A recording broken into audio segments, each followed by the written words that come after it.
किसी बच्चे का हम एग्जाम्पल ले रहे हैं, ठीक है बच्चों, एक एग्जाम्पल ले रहे हैं। एक बच्ची है जिसका कि है ना एक सब्जेक्ट में है, सब्जेक्ट का नाम मान लो उसका कुछ भी है, एक्स हम सब्जेक्ट का नाम ले लिए, उसका एक सब्जेक्ट में है 97%, एक सब्जेक्ट वाई है जिसमें कि मान लो उसका है ना 98%, 10th क्लास का बता रहे हैं, और एक सब्जेक्ट जेड है जिसमें कि उसका है मान लो कितना है तुम्हारा 90, एक सेकंड देखने तो जरा सा, इसका 98, 99 और 97 है, चलो 99 है एक में, ऐसा परसेंटेज हम यहाँ पे कंसीडर कर रहे हैं कि 10th क्लास में किसी बच्चे का एक हाईएस्ट जो है वो 99 है, दूसरा सब्जेक्ट में 98 है और एक में 97 है, ये टॉप का 3 मार्क्स है उसका, ठीक है बच्चों। अब इस तीनों को क्या करेंगे हम लोग, ऐड करके और 3 से डिवाइड कर दो। चलो कैलकुलेशन आपके सामने में करके दिखाते हैं किस तरह से आपका मार्क्स निकलेगा। देखिए तो 99 प्लस 98 प्लस 97 और ये डिवाइड कर देते हैं इसमें हम 3 से, ओके, तो 3 से डिवाइड कर दोगे तो 98 आएगा। एवरेज जो इसका आ रहा है तुम्हारा एवरेज मार्क्स वो आया 98%, ओके बच्चों, 98% आया इसका एवरेज मार्क्स, ठीक है यहाँ तक। तो अब 98% आपका मार्क्स जो है क्लास 10th में एवरेज जो आया टॉप 3 का, यही चीज यहाँ पे फाइनल हुआ। अब 11th पे आइए आप, 11th क्लास का आपका जो फाइनल एग्जाम हुआ था, 11th क्लास का जो फाइनल एग्जाम हुआ था आपका, लास्ट में होता है ना 11th क्लास में फाइनल एग्जाम, है ना, तो उस फाइनल एग्जाम में आपको किसी सब्जेक्ट में, मान लो आप मैथ का हम कैलकुलेशन पहले करते हैं कि मैथ में आपको कितना मार्क्स आने वाला है 12th बोर्ड में, ये कैलकुलेशन पहले कर रहे हैं, ठीक है बच्चों। तो मैथ में मान लो आपका जो मार्क्स है वो मैथ में आपका मार्क्स कितना है बताओ, थोड़ा सा 11th बच्चा कम पढ़ता है जनरली, आपको पता होगा भी या नहीं पता होगा तो आपके स्कूल को जरूर पता होगा, आपको यदि नहीं पता होगा तो वैसे दिखा तो दिया गया होगा मार्क्स। यदि बताओ रिया तुम्हारा कितना मार्क्स है 11th क्लास में फाइनल एग्जाम में मैथ्स में कितना मार्क्स है, तो बताओ मैथ का मार्क्स बताओ कितना है तुम्हारा।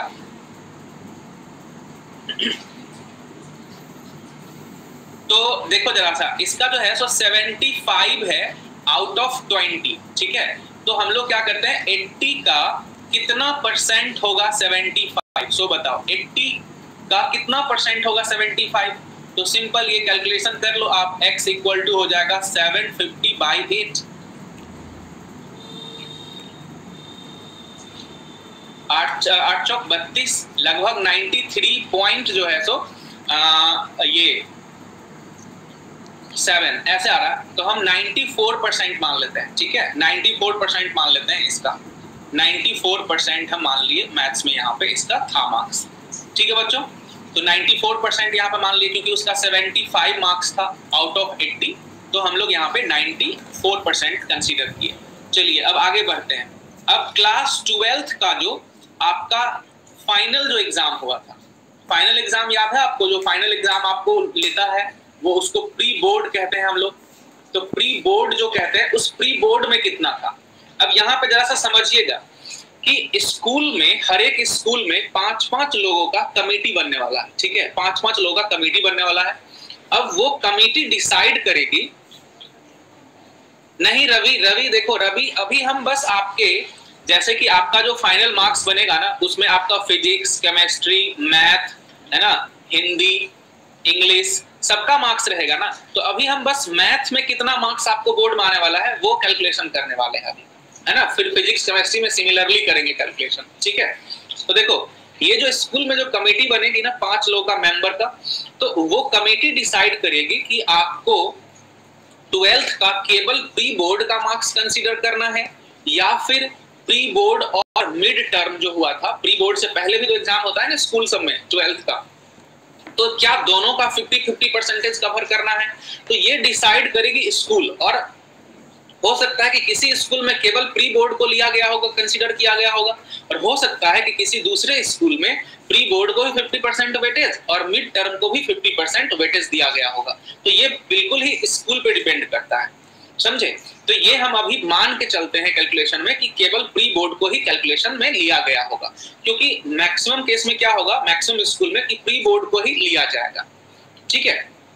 नॉन अटेंडिंग वाले को कैसे होगा, देखो अंकित नॉन अटेंडिंग वाले को कैसे होगा, नॉन अटेंडिंग वाले भी प्री बोर्ड देते हैं, यदि आप प्री बोर्ड नहीं दिए हो, नॉन अटेंडिंग में और नहीं दिए हो प्री बोर्ड, तो आपका स्कूल से आपको जरूर से लिखवाएगा आपसे, मतलब कि कॉपी लिखवाएगा, ठीक है। अभी बहुत सारे स्कूल में ऐसा चल रहा है कि कॉपी बोल रहा है कि लिख के जमा करो और क्वेश्चन दे रहा है वो खुद ही, ऐसा कई स्कूल में अभी चल रहा है काम, ठीक है। वो सब पे हम आएंगे, तो वो आपको जरूर लिखवा लेगा, उसी के बेसिस पे आपको मार्क्स दिया जाएगा, समझ गए।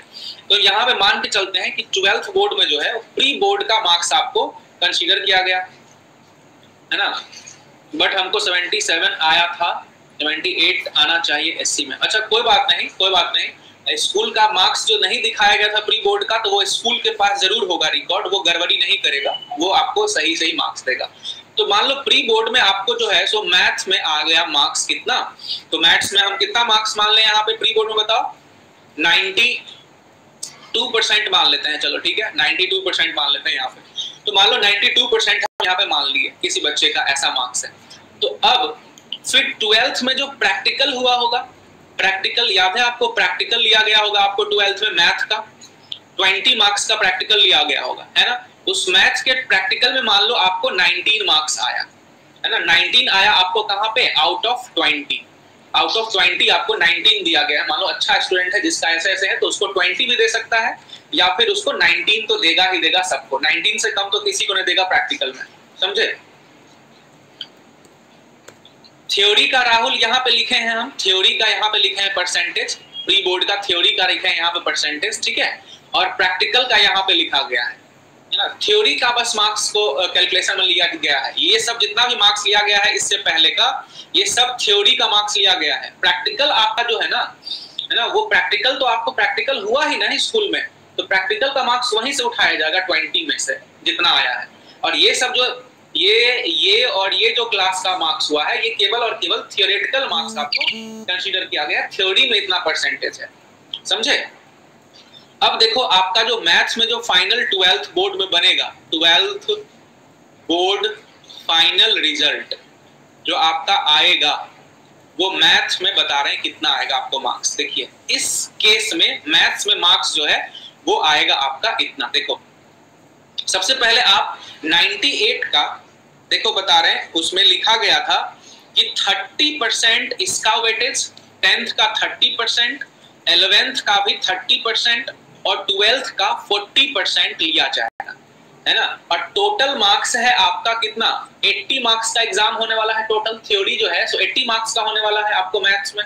तो 80 का 30% कितना हुआ बताओ, 80 का 30% 21 हुआ, तो 21 मार्क्स पूरा वेटेज हुआ क्लास 10th का, और 11th का भी 21 मार्क्स, और सॉरी 24 है, हाँ बिल्कुल अंकित, है ना। और यहाँ पे जो प्री बोर्ड ये जो लिया गया 12th में उसमें 40% है, तो यहाँ पे 32 मार्क्स आएगा, क्योंकि 80 का कितना परसेंट बोलो, 80 का 40%, तो 832 मार्क्स। तो देखिए कैसे कैलकुलेशन होगा आप समझिए, 24 का है ना, 24 जो 10th में आया है ना, उस 24 टोटल मार्क्स 10th से मिलना है आपको 24, उस 24 में आपको कितना मिला, क्या 24 में 24 मिला, क्या 24 में 23 मिला, कितना मिला, तो वो कैलकुलेशन यहां से होगा कि 24 का 98% आपको मिलेगा, 24 का आपको मिलेगा कितना परसेंट बोलो, 98%, तो 24 इंटू 98/100 प्लस ये मिलेगा, प्लस 24 का आपको मिलेगा कितना परसेंट बताइए मैथ में, 94% 11th से आया, तो 94/100, 94% आपको 11th में था, तो 94% मिलेगा आपको 24 का, समझे। फिर प्लस 32 का आपको कितना परसेंट मिलेगा, 32 का मिलेगा आपको 92%, 92% आपका मैथ में है प्री बोर्ड में, तो 32 का 92% आपको यहाँ पे मिला। ये टोटल मार्क्स जो मिला आपको, ये थ्योरी में मिला आपको, थ्योरी में out of 80, theory out of 80 आपको इतना मार्क्स आ जाएगा 80 में, समझ के बाद। और ऐड इसमें कर देना है आपको, इसमें ऐड कर देना है ना, बिना किसी झंझट के 19 मार्क्स, इसमें 19 मार्क्स ऐड कर दीजिए आप। ये मार्क्स जो 19 है वो आपके प्रैक्टिकल के हैं, ये आपके प्रैक्टिकल के मार्क्स है, जो कि 12th में प्रैक्टिकल हुआ था ना आपका, उस 12th प्रैक्टिकल का मार्क्स इतना हो गया बच्चों आपको। ये क्लियर है बताओ। अब कैलकुलेशन थोड़ा सा यहाँ पे करते हैं हम, यहाँ पे देखो जैसे कैलकुलेशन अब 24 का 98%, चलो 24 का 98%, इतना देने से अच्छा एग्जाम ही ले लेता। प्रणव का बिल्कुल ही देखो, प्रणव जो है ना यहाँ पे इतना कंफ्यूजन इसमें कुछ नहीं है। मैथ्स के स्टूडेंट हो तब तो फिर आराम से तुम जो है सो ये कर सकते हो। तो म्यूजिक का कैसे ऐड करें? एक सेकेंड, म्यूजिक पे आते हैं राहुल, पहले मैथ्स का मार्क्स आपको बता देते हैं।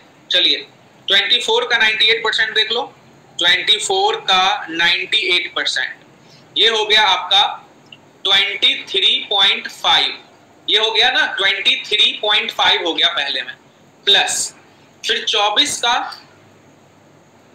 कोई बात नहीं रवि, ठीक है, यहाँ पे देख लेते हैं कितना मार्क्स आपका आ रहा है, आप अपने हिसाब से कैलकुलेशन कीजिएगा। हम ये किसी एक स्टूडेंट का मान के चले हैं।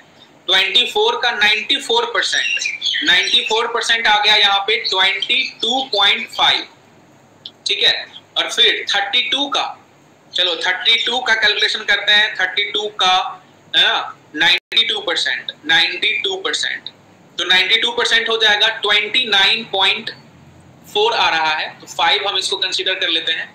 और लास्ट में 19 मार्क्स आप ऐड कर लो। चलो अब सबको ऐड करो तो कितना मिला आपको, देखिए तो ऐड करके सबको, चलो 23.5 प्लस कर दो इसमें, अब 22.5 ऐड कर दो, इसमें ऐड कर दो 29 आपका 5 ऐड कर दो, प्लस में 19 मार्क्स ऐड कर दो।